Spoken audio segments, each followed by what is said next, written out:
we have in the 5 years of the project. We started in 2021 when we had the first online conference.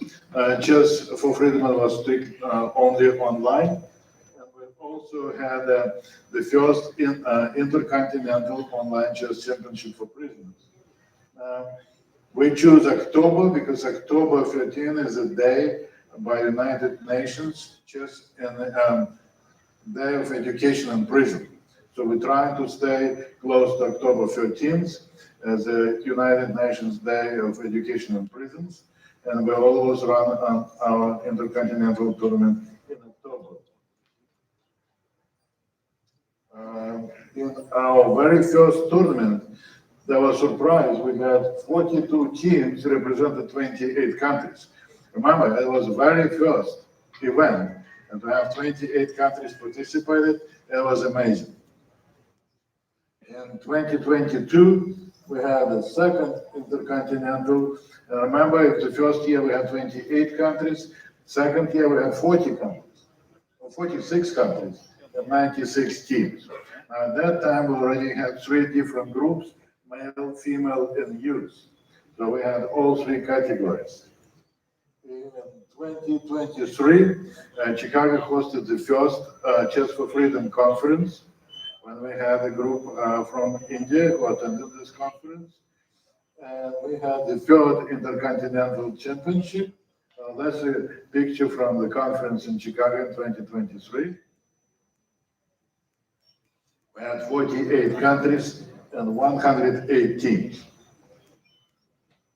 In 2024, we had a conference in Pune, India. It was a great conference. We greatly appreciate the hospitality and opportunity to visit a very important prison in Pune. We had the 4th Intercontinental Tournament. We had 51 countries participated with 118 teams.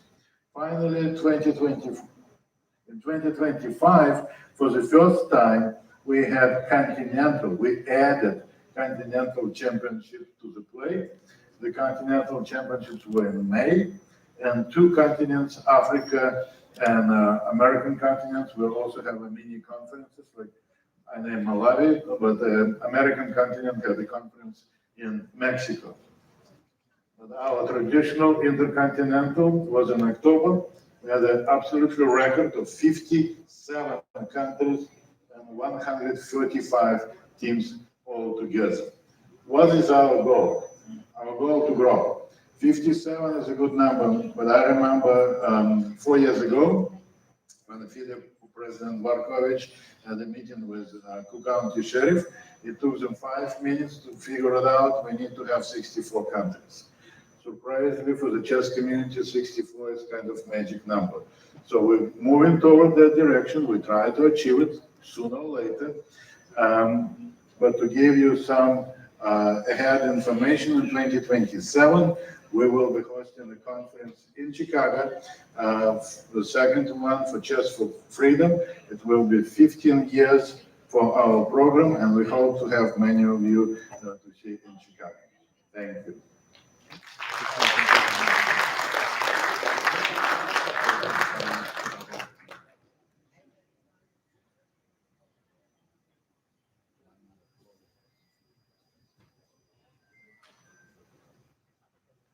Thank you, Mr. Mikhail. Our next speaker, Dr. Prabita Urwaila, a counselor of the FIDE Social Commission, where she plays a key role in shaping FIDE's global social chess agenda. With a background spanning academia, innovation policy, and international collaboration, she has been closely involved in developing and steering FIDE's social chess initiatives, including Chess for Hope, Chess for Recovery, and the growing research foundation that supports them. Today, she will present an update on how chess is being used as a low-cost, high-impact tool to support undeserved communities, recovery and rehabilitation contexts, and evidence-based social and educational programs. Welcome, ma'am.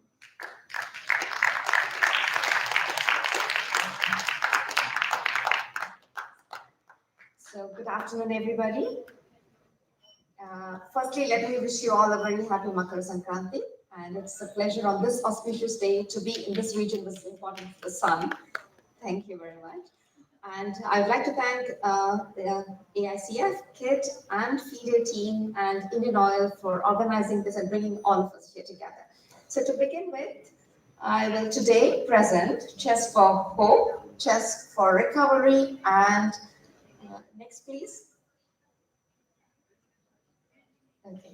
And the research portion of it. So in the essence, what all of this does together is to show us that chess is a low impact tool which is efficient when used responsibly, ethically for the benefit of mankind. So Chess for Hope is one of the projects which was developed during the 2025 FIDE Social Chess Year.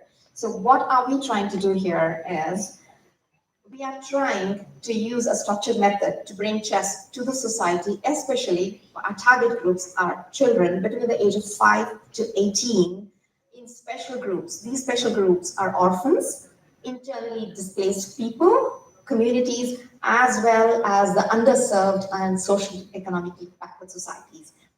And so what are we trying to bring here is we're trying to bring inclusion, dignity, and confidence. So that is the aim. We are not trying to build champions with Chess for Hope. So we're trying to bring a different impact, social impact.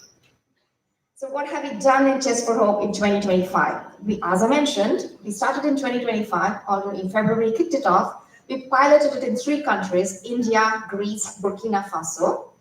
And we used structured schooling methods. We adapted it to the country and to the people. And we had local partners, thanks to Gift for Chess and other private donors locally who helped us. We had a very modest budget and we have got some results. Looking forward in 2026, we are now, this is my call, open call. I'm looking out for a Chess for Hope ambassador here in Bhubaneswar. So please contact me after the start. So just an idea, I'm taking a case study from Burkina Faso, what happened. So we piloted it in 2 schools. 45 students. Basically, what we had here is we could then impact 475 individual grades, and the program ran only for 3 months due to the summer vacation, which is very big in Burkina Faso. So what we saw is the whole mathematical skills improved.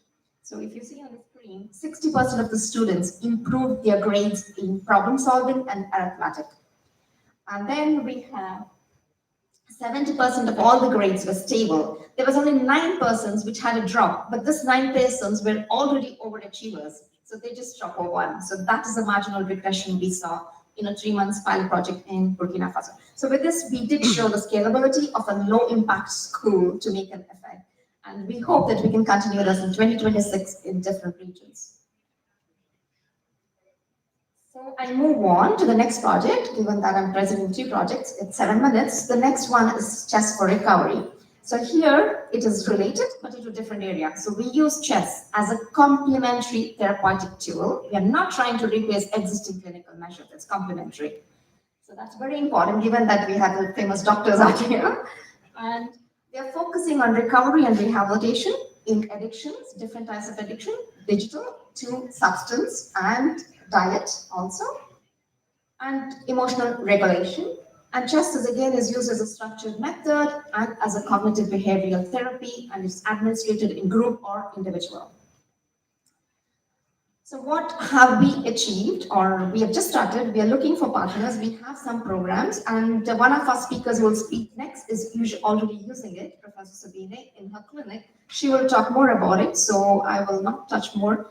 So, but what we're doing here is executive effect, executive function, self-control, and reduce craving. It then balances the different regions of the human brain, which are into the limbic circuit, into the frontal to the limbic cortex. So, in addition to the craving, the addiction, there has been wonderful results from Portugal and Spain in cancer, therapeutic, so that has to be mentioned. And from this, we move on to research. Now, we've done all this, but without having evidence, we cannot go and ask for funding. We cannot impact policy. And that is why research is very important. So this is the reason why I'm showing it out here. So what we did in 2025 is a very strategic move to not just have playing games, I think, but to find a strategic way to show that it's an effective tool. So we started in I'm gonna click this in this way. So we started in 2025, February, with a global research conference, and 5 of the speakers today who are presenting are the fetchers we found in this global research conference. And that was, I think, we had a full day, people from all over the world showing up what they're doing. The second, which then led, this research conference then led for us to sign an MOU with the International Society of Applied Chess, which will bring all researchers who are in chess under one umbrella and lead us a step toward a dedicated goal. The third that we are now trying to close is a cooperation agreement with the Center for Mental Health in Germany, in Mannheim, which is headed by Professor Sabine Kleinka. And what are we trying to do in 2026? In 2026, we are trying to have more studies, longitudinal studies, and studies which shows an impact not just in education, but in the different projects that we have, and that is our goal. So, as a conclusion, I would like to mention here that with Chess for Hope, it's more about access and inclusion, and that it can be scalable. And in Chess for Recovery, that we have already some evidence in mental health, rehabilitation, and the last is research is important, but the most important thing is we have to use it responsibly and ethically to show this impact.